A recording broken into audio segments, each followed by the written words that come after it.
All right, listen up, people, because in just 2 weeks, millions of you may find yourself unable to get through airport security if you don't have what's known as Real ID. Enforcement begins really, truly on Wednesday, May 7th.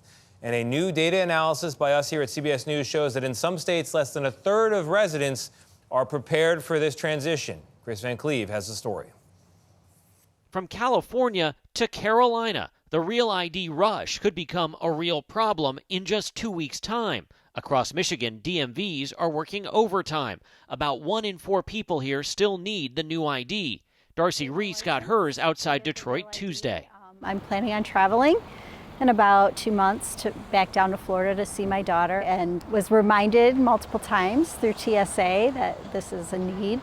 In Minnesota, 59% of IDs still need to be updated, and wait times average as much as 3 hours. I saw the line, I saw, oh my God. A CBS News data analysis finds in 30 states, fewer than 70% of eligible residents have a Real ID.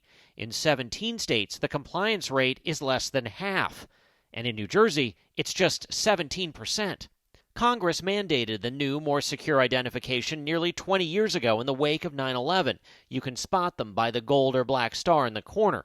Without one, people may not be able to enter some government buildings or get through airport checkpoints starting May 7th. If you don't have to travel May 7th, May 8th, or May 9th, I would encourage you not to.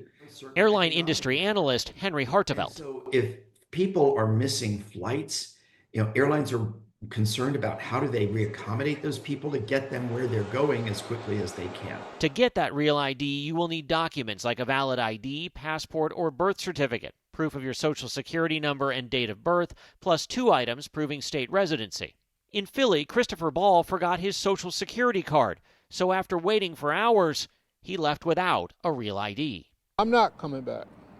I'm not doing this again. All right. The TSA says about 1 in every 5 people passing through checkpoints like this one do not have a Real ID and so will be at risk of missing their flights come May 7th. What do you do? There are some exceptions. If you have a passport, a global entry card, a valid military ID, or an enhanced ID that some states give out, those are all exceptions that will get you through the checkpoint. But otherwise, TSA says show up at least 3 hours before your domestic flight come May 7th, if you have that legacy ID. Tony, I'm talking to you.